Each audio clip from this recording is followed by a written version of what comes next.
자, 기본적으로 미국 학교는 예산 부족 때문에 각 학교에 우리나라처럼 급식실을 가지고 있지를 못해요. 내가 선호하는 재료들을 내가 선택해서 담아서 먹을 수 있는 시스템이 우리하고 약간은 그런 문화적인 차이로서 존재를 하지 않았을까.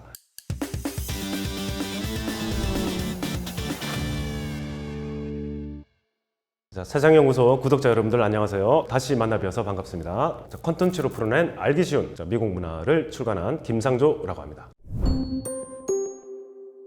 자, 여러분 학교 다니실 때 점심 때 드시던 도시락이나 급식 기억나시나요? 저희 세대 때만 하더라도 급식이란 게 없어가지고 엄마가 싸주시는 그 도시락 들고 학교에 가서 한 3교시 정도 점심시간 되기 전에 한 10분 동안 휴식 시간에 친구들하고 도시락을 나눠 먹고 반찬 나눠 먹고 하던 그럴 때가 있었는데, 지금은 이제 급식을 이제 무상으로 제공받아서 이렇게 잘 먹고 있잖아요. 그래서 오늘은 미국 급식은 어떤지 설명을 한번 드려보겠습니다. 혹시 인터넷에 돌아다니는 이 사진 보신 적이 있으신가요? 햄버거 작은 거 하나 있고 폐종에 둘러싸인 조금의 간식 같은 거, 과일, 그런 요구르트 같은 거, 미국의 급식이라고 돌아다니고 있습니다. 자, 실제로 미국의 급식은 우리나라처럼 쌀, 국, 단백질 보충할 수 있는 생선 반찬, 고기 반찬, 이게 골고루 다양하게 우리나라 급식처럼 들어가 있는 게 아니고, 자, 미국은 기본적으로 가공식품이 급식으로 제공이 돼요. 그 대표적인 가공식품은 햄버거, 피자, 아니면 피넛버터가 발라진 샌드위치, 그리고 또 규정상 과일하고 채소는 제공을 해야 되기 때문에 약간 조금씩의 어떤 과일, 채소가 학생들에게 제공되는 급식의 전부라는 거죠.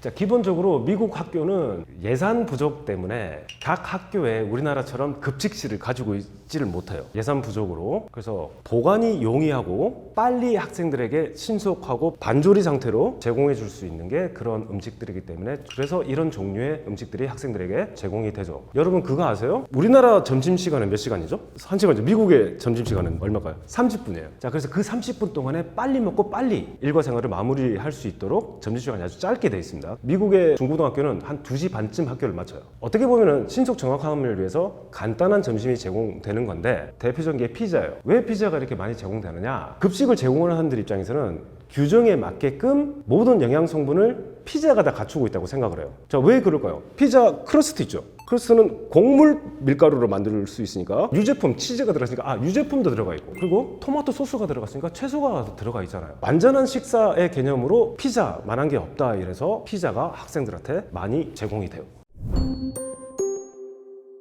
고쳐야 된다고 생각하는 미국인들이 대부분이죠. 그러면 어떻게 고쳐야 될지 이를 생각한다면은 어디서부터 어떻게 감당을 해야 될지가 문제겠지요. 자, 우리나라는 교육부를 통해서 지방자치단체가 협력을 해서 각 학급에 급식을 제공해 줄 수 있는 그런 체계를 만들어 보자 하면은 또 만들어질 수가 있는 시스템 같은데, 자, 미국은 학교가 공립학교도 있고 사립학교도 있고, 아니면 진짜 부자들 자식들만 가는 특별한 그런 학교들이 이렇게 많이 나눠져 있잖아요. 그리고 동네마다 내가 어디에 사는가에 따라서 학교의 질이 달라질 수가 있죠. 그래서 대부분의 미국 중산층들은 어디에 살아요? 서버브, 교외 지역에 거주를 합니다. 주택 가격이 그나마 저렴하면서도 조용하고 아이들이 안전하게 좋은 질의 교육을 받을 수 있는 학교들이 이 위치에 있다고 생각을 해서 그쪽에 많이 거주를 하는데, 약간의 예산적인 면에서 지원을 좀 더 잘 받죠. 그러면 급식의 퀄리티가 저소득층 아이들이 다니는 학교, 그리고 또 예산 지원이 덜 되는 그런 학교에 비해서는 퀄리티가 다를 수가 있겠죠. 그거를 다 변화를 시키기 위해서는 워낙 학교 종류도 다양하고 또 땅도 넓고 주법도 다르기 때문에 이게 쉽지가 않아요. 그래서 편하게 학생들에게 제공되는 영양성분은 이렇게 돼야 된다, 규정을 맞추면 되니까 그런 가공식품들을 학생들한테 제공해주는 그런 상황으로 볼 수가 있겠습니다. 미국 급식 자체가 모든 곳이 다 안 좋다는 건 아니에요. 아주 유명한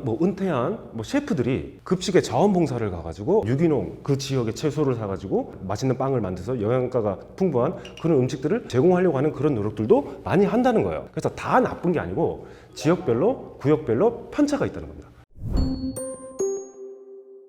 1980년대에 레이건 대통령 때였는데, 그때 어떤 개념이 생겨나냐면 케첩에 토마토가 들어가 있다고 그래가지고 케첩 자체를 채소로 분류했던 적이 있었습니다. 지금은 아닙니다. 네. 그 이유가 뭐였냐면은 급식이 나올 때 학생들이 채소를 별로 안 좋아하잖아요. 그런 식으로라도 채소를 조금 먹이면 어떨까라는 생각에 그런 아이디어가 만들어졌던 것 같습니다. 여러분들, 한국은 자, 채소를 통해 가지고 다양하게 만들어 먹을 수 있는 것들이 많이 있잖아요. 김치, 나물, 양념을 좀 해서 자, 그렇게 맛있게 만들 수 있는 다양한 방법들이 있는데, 자, 미국은 채소를 학생들이 맛있게 잘 섭취하게끔 할 수 있는 그런 조리법들이 뭐가 있을까요? 제 생각에는 그냥 샐러드 드레싱 같은 거 하나 뭐 뿌려가지고 먹는, 우리나라처럼 이렇게 다양한 채소를 먹는 방식이 없어서 채소를 좀 꺼려하는 게 아닐까라고 좀 생각도 해볼 수 있겠습니다. 우리가 항상 어렸을 때부터 밥심이야 밥심이야 라고 했듯이 그만큼 밥을 든든하게 먹고 이렇게 사는 것이 좋은 가치라고 우리가 부모님들로부터 언제나 배우고 자랐기 때문에, 그런 우리 입장에서 미국의 급식을 보면 상당히 훨씬 더 아쉽다고 이제 느낄 수가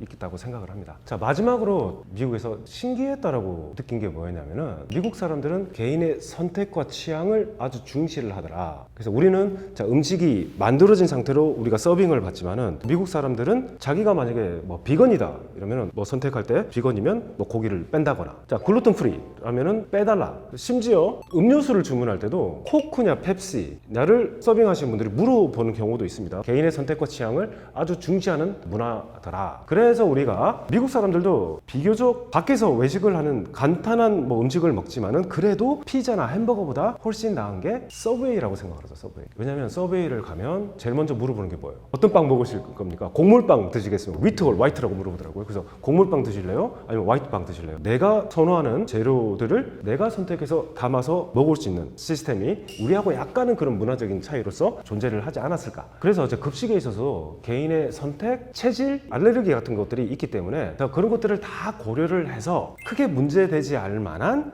가공된 식품 정도만 이렇게 제공하지 않을까. 미국 급식이 최소한만 제공하려고 하는 경향이 있는 이유는, 만약에 식중독 사고가 만약에 발생을 한다. 작년 2023년도에 캘리포니아 팔로알토라는 아주 되게 부자 동네가 있는데, 학교에서 급식을 먹다가 식중독에 걸린 학생들이 많이 발생을 했어요. 그래서 큰 뉴스가 된 적이 있었는데, 알고 보니까 보관하고 있던 냉장고가 고장이 나가지고 식중독에 걸렸는데, 만약에 그때 소송을 안 당해서 그렇지, 만약에 부모들이 마음 먹고 이제 소송을 걸면, 미국은 소송의 나라잖아요. 학교 측 입장에서도 큰 곤란을 겪을 수 있는 상황이 있을 수 있기 때문에, 그런 위험을 최소화시키기 위해서 그런 간단한 음식 정도로만 급식을 제공하지 않을까라고도 생각해 볼 수 있겠습니다. 예를 들어서 어떤 미국 학교는 피자헛, 그리고 서브웨이, 타코벨 같은 유명한 패스트푸드 브랜드가 학생들에게 급식을 제공해주고 있습니다. 그런 업체들에서 로비를 하기도 하고요. 패스트푸드라고 하면은 정크푸드라는 음식들이 있잖아요. 그래서 학생들에게 제공되는 긍정적인 이미지를 만들어서 우리가 제공하는 음식들이 그렇게 나쁜 것만은 아니다라는 그 이미지를 포장하기 위한 의도도 숨어 있지 않을까라고 생각해 볼 수도 있겠습니다.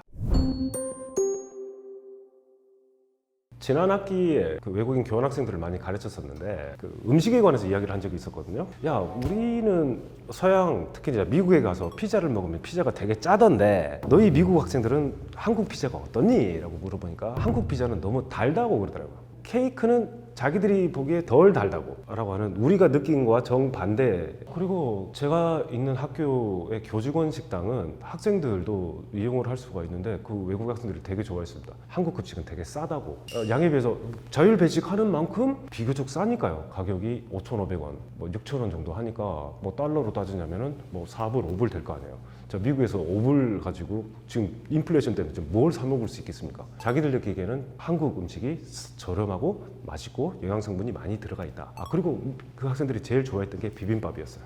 왜 비빔밥이라고 하냐면, 가장 이상적인 한 끼 섭취는 50% 정도가 과일하고 채소, 15% 정도가 탄수화물, 15% 단백질, 나머지는 5%는 막 유제품이라고 하는데, 그게 거의 다 담겨 있는 게 비빔밥이라고 생각을 한다는 거죠. 자, 미국에서는 영양성분을 이 정도로 섭취하려면은 맛없는 채소를 갖다가 어떻게 만들어서 입맛에 맞게 애들한테 먹일까라고 하는 그런 여러 가지 어려움이 있을 수 있겠지만은, 한국의 비빔밥은 너무도 영양가가 풍부한 나물, 뭐 밥, 다양하고 좋은 재료들이 많이 들어가 있어서 심지어 맛까지 있지 않습니까? 외국 학생들이 아주 건강식으로서 비빔밥을 아주 좋아하는 것 같았습니다. 아주 뿌듯했죠. 네.